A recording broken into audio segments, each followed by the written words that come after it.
हो गया prank, cut गया। एससीए टीम, इस टीम का मैच फिर 90 मिनट के बाद से स्टार्ट करते ना। नॉर्मल टीम्स की घड़ी यहाँ पर 0 से चालू होती है, अर्जेंटीना की घड़ी यहाँ पर 90 मिनट के बाद चालू कर दिया करो। जब सारे ही गेम, चाहे इजिप्ट हो, केबो वर्दे हो, जब सारे ही गेम इनको एंड पे ही ले जाने होते हैं, और एंड पे भी ऐसा नहीं है, यहाँ पर इतनी चिमकांडी टीम है ना यार, ये तुम पर्सनली समझ लो कि टीम अपने फैंस के लिए खेलते हैं, ये अपने हेट वॉचर्स के लिए भी खेलती हैं। कि आदमी अपने हेट वॉचर, यार अर्जेंटीना वर्सेस स्विट्जरलैंड का गेम है, ठीक है 30-40 मिनट में ये मार देंगे, गेम खत्म कर देंगे, टीवी बंद करके चल भाई आदमी अपना सोए यार, आदमी अपना काम करे, संडे एंजॉय करे, सन बन ले, ओ हो बीच पे जाए अपना बिकनी पहने, बट ना जग और 1.5 घंटे एक्स्ट्रा जगवाती है। ये अलग लेवल का यहाँ पर प्रैंक हो रहा है हमारे साथ। और ऐसा नहीं है कि यहाँ पर एक्स्ट्रा टाइम में मर के जा रहे हैं, मर के ही पहुंचते हैं, पर फिर अचानक से इन भूतों में से, इन 11 भूतों में से किसी एक भूत की आत्मा जग जाती है, और वो भूत फिर कहता है कि अब हो गया बहुत प्रैंक, गाड़ी अब तुम्हारा भाई चलाएगा, अब बैटिंग तुम्हारा भाई करेगा, और बल्लेबाजी ऐसी होती है। मतलब इतना सटीक गोल यूलियन अल्वारेस का, अबे इतना सटीक तो ये पिंपल नहीं है मेरी नाक पे जितना सटीक यहाँ पर यूलियन अल्वारेस ने ये गोल मार दिया। इसी गोल के बलबूते पे एथलेटिको मैड्रिड कैंप नु की आधा स्टेडियम मांग लेगा, आधी जमीन हड़प लेगा यहाँ पर, सिर्फ इसी गोल के बलबूते पे। एक बार फिर से भैया यहाँ पर अर्जेंटीना इतिहास रचते हुए दिख रही है, क्योंकि यहाँ पर अब जो फीफा का सपना था वो सपना पूरा होता हुआ दिख रहा है। क्योंकि जो 4 टीम उसने कहा था कि ये 4 टीम टॉप 4 की रैंकिंग सेमीफाइनल्स में ही मिलनी चाहिए, वो सेमीफाइनल में ही मिल रही है। एक तरफ यहाँ पर Lamine Yamal versus Kylian Mbappe, वहीं दूसरी तरफ it would be Lionel Messi versus hey Jude Bellingham. लेकिन अब ये मौज मस्ती तो रही भाई, अब बात करते हैं इस गेम की। और क्या तुम मेरे को जेन्युइनली कमेंट सेक्शन में जरूर बताना। एंड अगेन भाई, तुम लोग इस वर्ल्ड कप में ऑलरेडी काफ़ी सपोर्ट कर रहे हो, डू मेक श्योर कि यार तुम यहाँ पर इस चैनल को सब्सक्राइब भी करो। मेरे को तुम जेन्युइनली एक चीज़ बताना कि यहाँ पर क्या तुम एक टीम जो कि यहाँ पर कंसिस्टेंटली एक्स्ट्रा टाइम या फिर डेथ मिनट्स में गेम को निकाल रही है, उसको तुम बहुत ज़्यादा स्ट्रॉन्ग कहोगे, या फिर कहीं ना कहीं अब उस टीम की तुम आलोचना भी करोगे। एंड गिवन द फैक्ट हम लोग यहाँ पर बात कर रहे हैं टीम अर्जेंटीना की, अर्जेंटीना वर्सेस इजिप्ट तुम सबने देखा, अर्जेंटीना वर्सेस केबो वर्दे तुमने देखा, अर्जेंटीना वर्सेस अब यहाँ पर तुमने स्विट्जरलैंड भी देख लिया कि अगेन गेम यहाँ पर डाइंग मिनट्स या फिर अल्टीमेटली एक्स्ट्रा टाइम में जाके गेम को निपटाया जा रहा है। क्या ये एक अर्जेंटीना की एक ऐसी खूबी है जो कि वर्ल्ड कप जीतने में, वो भी सेकेंड टाइम कंसेक्यूटिव जीतने में यहाँ पर अर्जेंटीना को मदद देगी, या फिर ये एक ऐसा वीकनेस है जो कि फाइनली जब यहाँ पर एक मेजर थ्रेट जो कि अब उनके सामने है, दैट इज इंग्लैंड, उसके सामने ये चीज एक्सपोज होते हुए दिखेगी। क्योंकि मैं तुमको जेन्युइन एक चीज बताऊं, फॉर मी स्विट्जरलैंड ने ये गेम पिंच पॉइंट परफेक्ट यहां पर प्लान किया था। चीजें भाई देखो, अगर world cup is all about that moment, world cup एक मोमेंट पे डिसाइड होता है, ठीक है। अगर वर्ल्ड कप मोमेंट डिसाइड कैसे होता है, इसका प्राइम एग्जांपल कोलो मुआनी और दीबू मार्टिनेस वाला उस मोमेंट होगा। वर्ल्ड कप डिसाइड ही मोमेंट्स पे होता है, और आई थिंक ये गेम भी एक बार फिर से मोमेंट्स पे डिसाइड हुआ। अगर तुम मेरे से कहोगे कि ये गेम मोमेंट से हटके अगर हम यहाँ पर ओवरऑल समरी की बात करें, तो Switzerland actually were the better team for majority of the game. Switzerland ने यहाँ पर जो चीज़ उनके हैसियत में थी, उसी हैसियत में रहते हुए उन्होंने यहाँ पर अर्जेंटीना को ना ही टक्कर दी, बल्कि एक्चुअली में उन्होंने यहाँ पर मात भी दी। अब अगर यहाँ पर स्केलोनी की बात करें, आई थिंक स्केलोनी को लेके यहाँ पर बहुत ज़्यादा एक चीज़ है कि उसकी तारीफ की जाती है कि वो अपनी टीम को लेके ज़्यादा ट्विक्स नहीं करता। उसके जो ट्रस्टेड प्लेयर्स है, जो उसके ट्रस्टेड आदमी है, वो उन्हीं पे बहुत ज़्यादा भरोसा भी करता है। और ये भी बात है कि ऐसे मैजिकल मोमेंट जिसको कहते हैं, ये देते भी वही लोग हैं। चाहे आप यहाँ पर एंजो फर्नांडिस के हेडर की बात करो, चाहे आप लियो मेसी की बात करो, चाहे आप यहाँ पर आज अब यूलियन अल्वारेज और लौतारो मार्टिनेज की गोल की बात करो। लेकिन एक क्रिटिसिज्म तो ये भी है यहाँ पर स्केलोनी का कि भाई आप अपने बेंच को और आप अपनी टैक्टिक्स को यहाँ पर थोड़ा सा ट्विक क्यों नहीं करते, डिपेंडिंग अपॉन द सिचुएशन। ये मैंने तुमको स्विट्जरलैंड वर्सेस अर्जेंटीना के प्रेडिक्शन में ही बोला था कि टैक्टिकली तुम यहाँ पर कोई ट्रांसफॉर्मेशन मत देखना, क्योंकि बड़ी टीम्स खेलती भी ऐसी हैं कि वहाँ पर चीज़ों को ट्रांसफॉर्म करना इतना आसान नहीं होता। स्विट्जरलैंड इजिप्ट के बहुत ही ऑपोजिट गेम खेलेगी, और वो ऑपोजिट गेम इन्होंने खेला भी, और इसलिए तुम कहोगे कि यहाँ पर उनका कोई मेल्ट डाउन नहीं हुआ। हालांकि उनका मेल्टडाउन इजिप्ट की तरह टैक्टिकली नहीं हुआ, पर इंडिविजुअली उनका भी हो गया। अब तुम कहोगे कि ये गेम वर्स्ट तरीके से स्टार्ट हुआ फॉर स्विट्जरलैंड एंड बेस्ट तरीके से स्टार्ट हुआ फॉर अर्जेंटीना, जहां पर उन्होंने सेट पीस पे गोल मारा with a pinpoint assist from Lionel Messi, और यहां पर टकले ने यहाँ पर मैक एलिस्टर ने हेडर मारा। अगेन मेरे को लगता है कि थोड़ी सी यहाँ पर पुअर डिफेंडिंग थी फ्रॉम स्विट्जरलैंड, क्योंकि अल्टीमेटली देखा जाता है कि जो टीम बहुत ज़्यादा एम्फोसाइज करती है डिफेंडिंग पे, वो अपने दोनों पोस्ट यानी कि नियर पोस्ट और फार पोस्ट, वो अपने दोनों पोस्ट को डिफेंड करती है बराबर तरीके से। एक बंदा खड़े करते हैं और बीच में आपका गोलकीपर होता है, लेकिन हमको ऐसा कुछ भी देखने को नहीं मिला। अब इसके पीछे मेरा एक यहाँ पर जो वो था कि आई थिंक स्विट्जरलैंड यहाँ पर ज़्यादा होल्ड बैक नहीं करेगी, और दिखाया भी आने वाले पूरे हाफ में कि स्विट्जरलैंड ने बॉल चलाई भी, पर एक दिक्कत थी कि स्विट्जरलैंड का बॉल रखना और स्विट्जरलैंड का बॉल के साथ क्या करना, इसमें भाई ज़मीन आसमान का फ़र्क था। और स्टैट्स की मैं बात बताऊँ तो स्विट्जरलैंड ने यहाँ पर 9 टचेस लिए थे अर्जेंटीना के पेनल्टी बॉक्स में, लेकिन फिर भी 0.06 का यहाँ पर एक्सीता दिखाता है कि वो कितने टूथलेस थे। अगर मैं अर्जेंटीना की बात करूँ, आई थिंक पर्सनली मेरे को अर्जेंटीना का फर्स्ट हाफ का गेम काफ़ी सही लगा।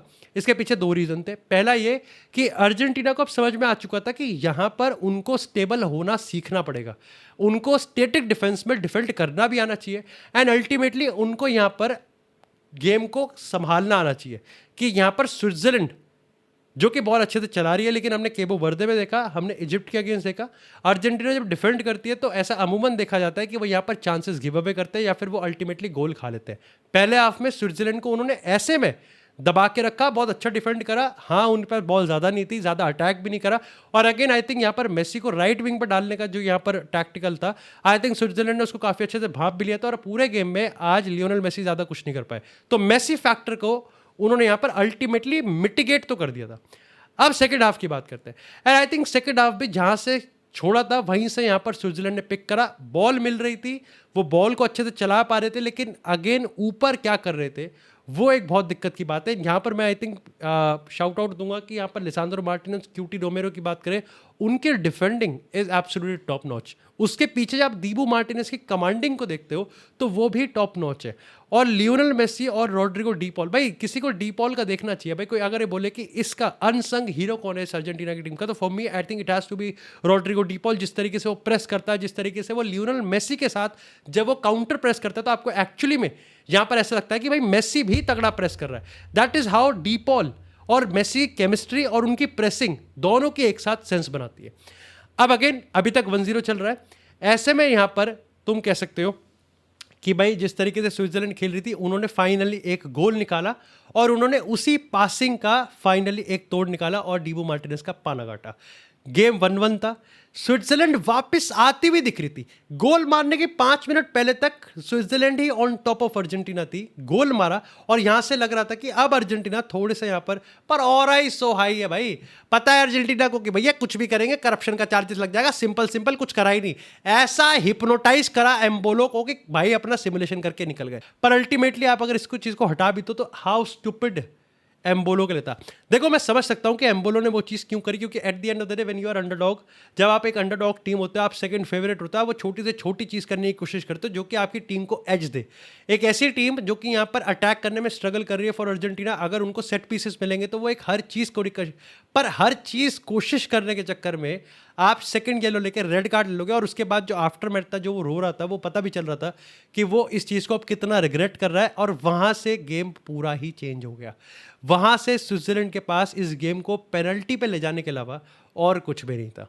एंड अल्टीमेटली जब आप पेनल्टी पे ले जाने, वो भी अर्जेंटीना के सामने, और अभी भी 40 मिनट बचे हैं, जब आप ये चीज़ ट्राई करते हो तो आपको हर एक चीज़ पिन पॉइंट अगले 40 मिनट तक करनी पड़ेगी, और स्विट्जरलैंड ने, सही बताऊं, वो करी हुई थी। पर वही कहते हैं ना कि यार world cup is all about moments, और आप कह सकते हो कि world cup is all about luck as well.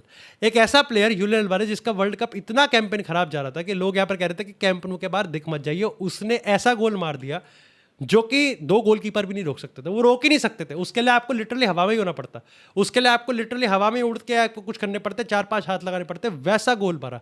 उसका जवाब ना स्विट्जरलैंड के पास था, और उसके बाद हमने जो देखा वो कुछ लाइक समझ रहे हो, it is so unlucky for Switzerland. But again Argentina की बात करें तो ये अर्जेंटीना की एक और स्ट्रेंथ है कि अर्जेंटीना अगर ऐसे गोल ना निकाल पाए तो अर्जेंटीना ऐसे भी निकाल पाएगी। तो आप अर्जेंटीना के सामने अगर आप 2 गोल की लीड से हो तो वो कम बैक कर देते हैं, अर्जेंटीना के सामने अगर लो ब्लॉक रखते हो तो वो बैंगर मार देते हैं, और इवन इफ अगर आप लियो मैसी को भी अगर आप थोड़ा सा शांत रखने की कोशिश करते हो तो अल्टीमेटली कोई और प्लेयर फांद के गोल मार देता है। ये अर्जेंटीना का डरावना स्टेट है। पर अगर अर्जेंटीना की, अगर हम यहाँ पर क्रिटिकल होने की बात करें, तो अर्जेंटीना का जो सबसे बड़ा नुकसान मैं कहूँगा, या फिर सबसे बड़ी कमजोरी मैं ये कहूँगा, वो ये है कि इजिप्ट हो गया, स्विट्जरलैंड हो गया, और अगेन स्विट्जरलैंड को आप हल्के में तो बिल्कुल भी मत आंकना, पर इजिप्ट, स्विट्जरलैंड, केबो वर्दे, ये तीनों एक डिफरेंट प्रोफाइल लेके आते हैं, लेकिन इन तीनों ही टीम्स में जो चीज़ अभी तक अर्जेंटीना को फेस नहीं करनी पड़ी, जो कि शायद से अब सेमीफाइनल में इंग्लैंड के अगेंस्ट करनी पड़ेगी, वो ये है कि इन टीमों के पास ऐसे क्लच प्लेयर नहीं थे जो कि आपके डिफेंस के दही बल्ले ठंडे कर सकें। जब इंग्लैंड के अगेंस्ट ये अर्जेंटीना उतरेगी तो इंग्लैंड में जूड बेलिंगम भी है और इंग्लैंड में हैरी केन भी है, जिस पर अभी हम आगे बात करेंगे कि उनका अपने आप में गेम कैसा रहा। वो एक ऐसी टीम है जहां पर अर्जेंटीना को ये सब करने का मौका नहीं मिलेगा और ना ही अर्जेंटीना को इंग्लैंड के अगेंस्ट ऐसे मौके मिलेंगे जहां पर उनको एक्स्ट्रा टाइम में मौका दिया जाएगा, क्योंकि स्विट्जरलैंड तो बिल्कुल टूथलेस थी, टू बी वेरी ऑनेस्ट। उनको पता था कि भाई अगर अर्जेंटीना ने गोल मार दिया वो कुछ भी नहीं कर पाएंगे, और अगर वो कुछ करने की कोशिश करेंगे तो अर्जेंटीना एक और ही गोल मार देगी, और जो कि अल्टीमेटली उन्होंने जब तीसरा गोल मारा, that was the story of Switzerland.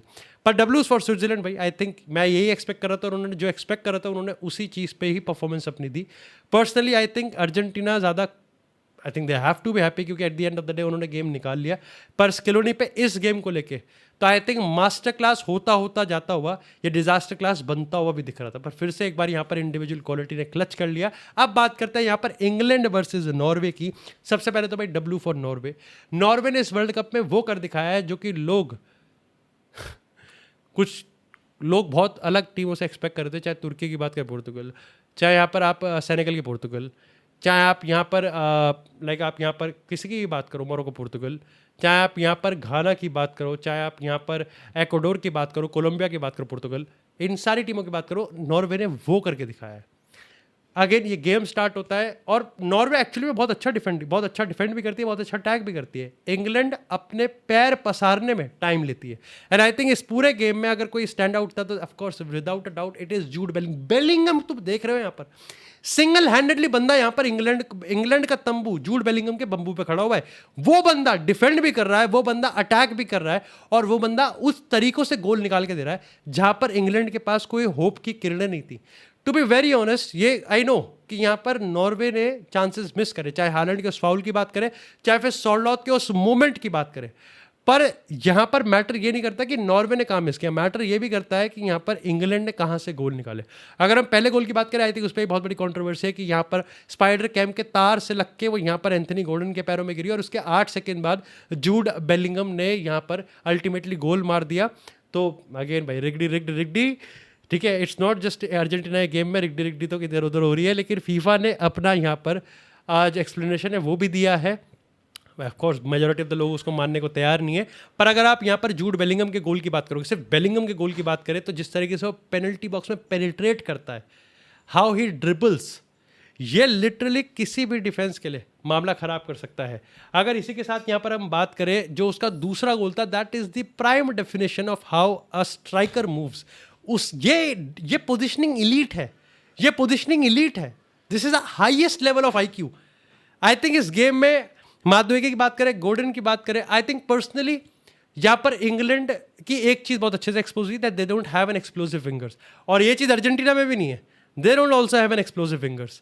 ठीक है, मादुएके की बात करें या फिर अगर हम गॉर्डन की बात करें, वो अपने प्लेयर्स को टेक ऑन कर सकते हैं, पर अभी तक करते हुए देखा नहीं है। इसका मतलब बहुत सारा गेम इंग्लैंड का भी मिडल से होते हुए जाता है। यानी कि नॉर्वे को ये चीज़ पता चल गया था कि इनके सामने अपने को सेंटर को डिफेंड करना, और नॉर्वे अच्छा अटैक भी कर रही थी, लेकिन चीज़ें चेंज होती हैं यहाँ पर अल्टीमेटली सेकेंड हाफ में।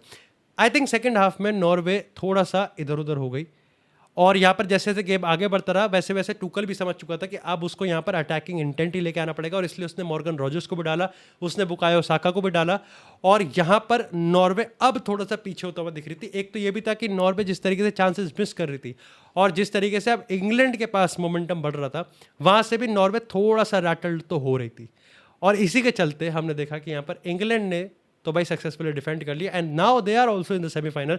आई पर्सनली से इंग्लैंड की ये टीम बहुत ही हिट और मिस टीम है, बहुत ही हिट और मिस टीम है। नॉर्वे सही में यहाँ पर इनको हरा सकती थी और सही में ख़त्म कर सकती थी मामला, पर इट्स जस्ट कि मेंटालिटी के साथ साथ आपके पास वो क्लच प्लेयर्स भी होने चाहिए और मल्टीपल पोजीशन में होने चाहिए।